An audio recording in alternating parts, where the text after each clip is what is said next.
This comic is just this comic is I don't know, zombie you of I zombie you vampire, more of like the 70s or 80s kind of thing. It's like it's groovy retro something. I mean, in the back it says, "You are who you get, who you eat." Get it? If you're looking for a break from The Walking Dead, the story is funny, a little campy, and more groovy than gruesome. Well, I like groovy stories. Honestly, I like stories like this, groovy and all that. So, in here it says that her name is Gwen Dillon. She's not the girl she used to be. She's a zombie, and just because she eats brains doesn't mean she can't still lose her mind. When a wave of dead body disappears, when a wave of dead body disappearance hits the mortuary, where she usually gets the meals that keep her from becoming a brainless monster, Gwen's memories of her old life starts fading away. Fortunately, the memories she's absorbed by eating the brain of someone else she was once very close to offer tantalizing clues to the life she left behind. But while Gwen tries to put pieces of her past together, her present growing grimmer by the day. A mad scientist with a sinister scheme has forged an alliance with a vengeful vampire. A debonair mummy is offering Gwen and her ghost friend Ellie a devil's bargain to get their lives on death back on track. And a blood-sucking menace is about to take a bite of Gwen's monster hunter crush. Can Gwen solve the mystery before she goes mindless, or is she just digging her own grave? Right. So yeah, it is just a really weird story.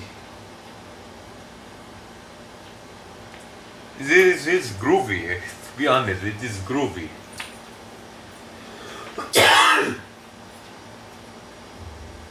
But one of the stories I actually enjoyed reading is Tapping the Vein.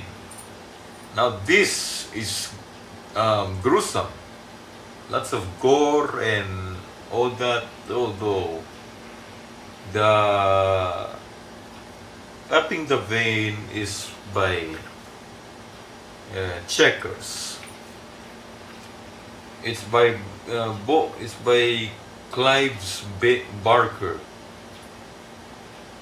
It's by Clive Barker. We have Bolton, Russell, and Johnson. A little bit about the author is that his best-selling author, Clive Barker, was born in Liverpool, England, and he began his literary career writing, directing, and acting for the stage. Following the publication of his short stories, The Books of Blood, in 1984, Barker went on to write numerous best-selling novels, including The Great and the Secret Show, Weaverworld, Imagica, The Thief of Always, Everville, Sacrament, Galilee, The Essential, Clive Baker, and most recently his Hollywood ghost story, Cold Heart Canyon. October 2002 will see the publication. His next work of children's literature, the first of quartet of books for HarperCollins publisher Jonah Kotler, books entitled Abarat. As a screenwriter, director, and film producer, he is currently with the Hellraiser and Candyman Pictures. as well as Nightbreed, Lord of Illusions and Gods and Monsters. An accomplished painter and visual artist, Baker has exhibitions in New York and Los Angeles.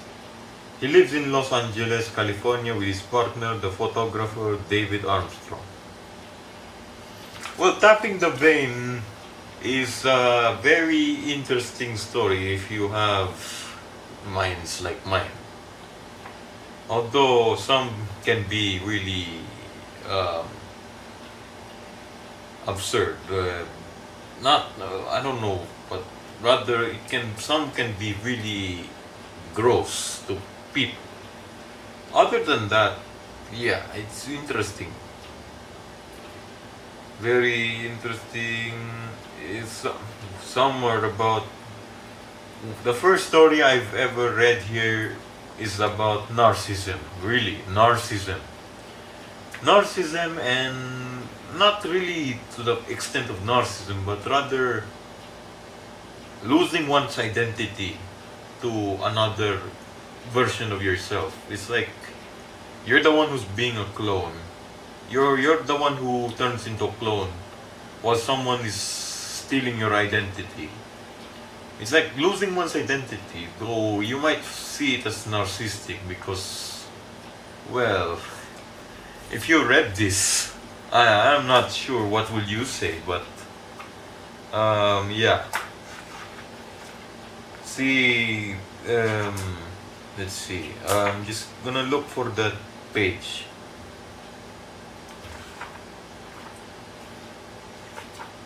Let's see. Nope.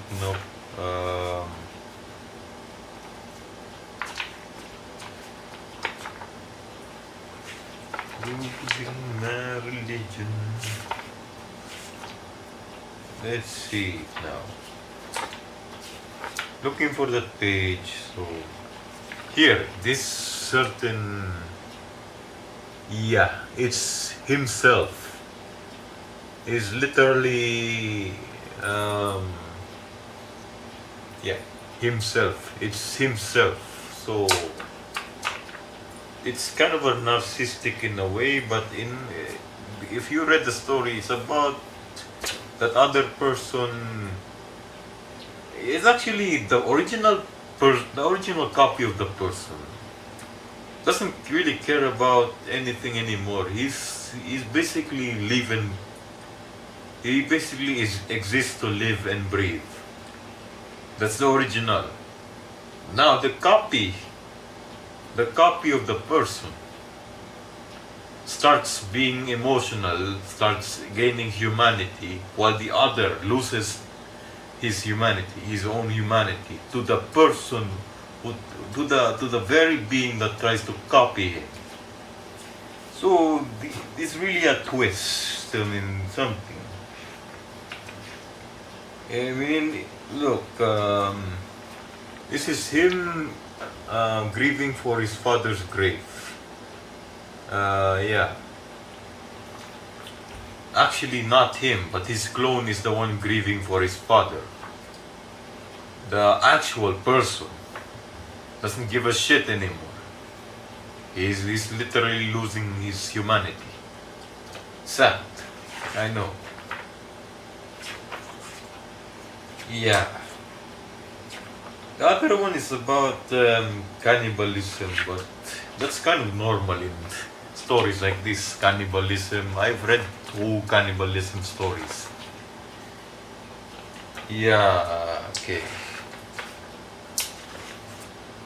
Skins of the Father, what's this? No, I don't really understand some of the stories here, but yeah, pretty much the stories in this book gets really screwed up. Although, in my standards, it's normal. Yeah, call me weird, but I find it normal. It's a very odd book. Oh wait, I think I understand this other story. I mean, there's this one story where, yeah, it's no wonder the husband is very cruel to the wife because, and to the child. Or actually, he's cruel to the child because that's not the husband's child. The child is from an alien. Yeah. Which means the wife was raped by monsters and aliens. Yeah. It's just, and then the child turns up to be very handsome child and then very nice child, but father still abuses it because that's not his son. That's a monster. For him, it's a monster. For the mother still wants to give a damn about the child. She tries to defend as much as possible. So, the midnight train. Yeah, this story, cannibalism. Pretty much cannibalism, no doubt. Yeah, you should get this story. It's interesting if you're into gore. Ah, yes. This story.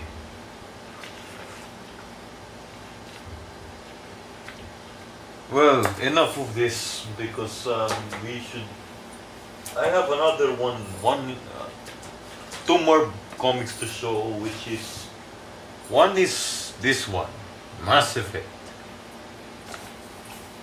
by Dark Horse Comics, obviously. Yeah, I haven't gotten Dragon Age comics yet, but Mass Effect comics. As you can see, Liara Tessoni is being featured in here. This basically tells a tale about prior events to Mass Effect 2, in which what happened to Shepard between those 2 years. Yeah, Liara Tessoni involvement is very heavy in this one. And there are certain origin stories of the Elusive Man. Yeah, his origin stories here, as well as what the other members of Shepard's team did, like Garrus Vakarian, the origin of Tali. Yeah, pretty much. I don't know, Rex is not here sadly, but both Garrus and Tali are here. So yeah. Okay. Even Saren has involvement with the Elusive Man in this piece. So yeah, though I kind of pity the Elusive Man. He's not truly evil. Just indoctrinated.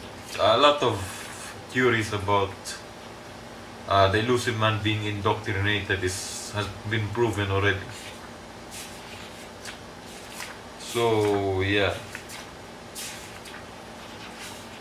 it's an interesting thing.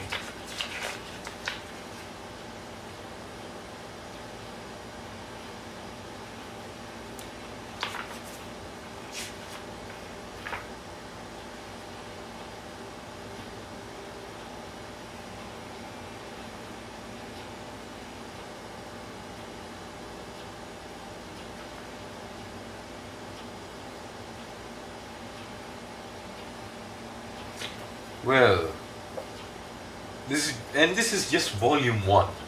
I don't know how many volumes are they planning to make for this, but this is just volume 1. Yeah. Alright, I think there's one more comic actually I want to show, which is why I got interested in detective stuff.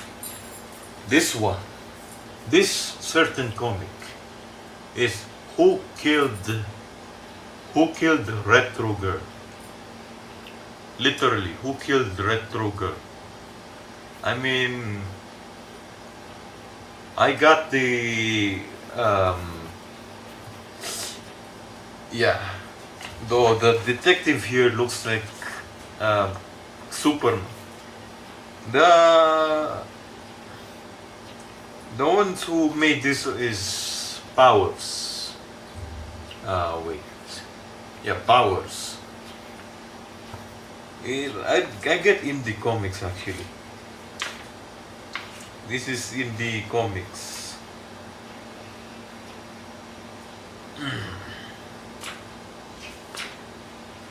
The detective actually looks like Bruce Wayne in this. So, yeah. It's like another Marvel movie, I guess. Who killed Retro Girl?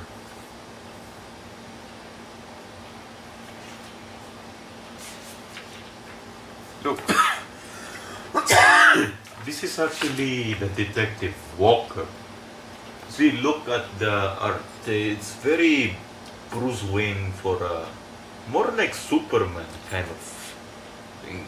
The very big chin and all that. Yeah. So his partner is Dina. His partner is Dina. I mean, look at this. It's like Andy's female character. It's like your female character, Andy. But only she has short hair. After 1 hour, it's okay. Yeah. See? Like female, like Andy's female protagonist.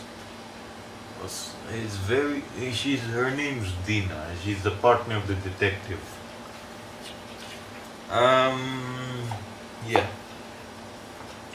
Let's see. This is where I got my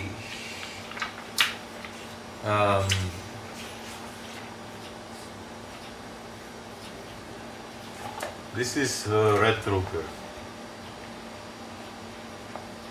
Blondie Retro Girl.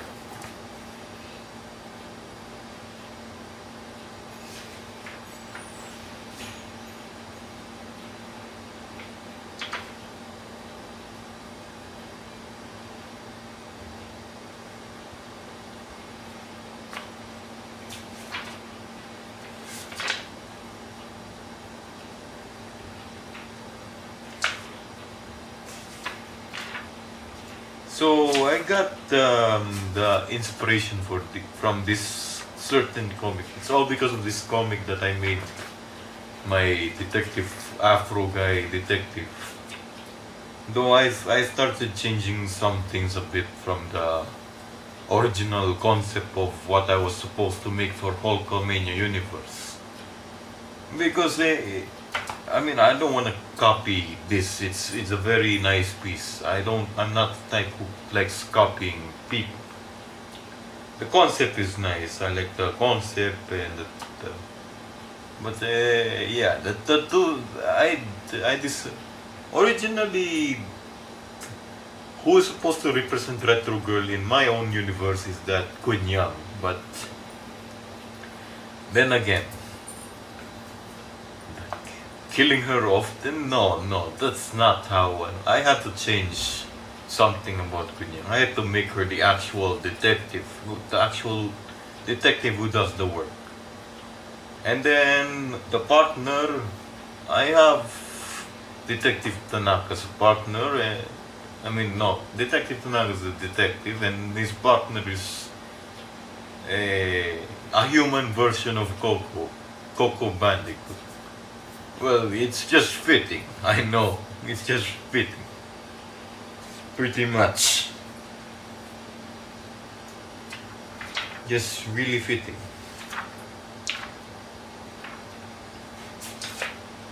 So, anyway, that's it.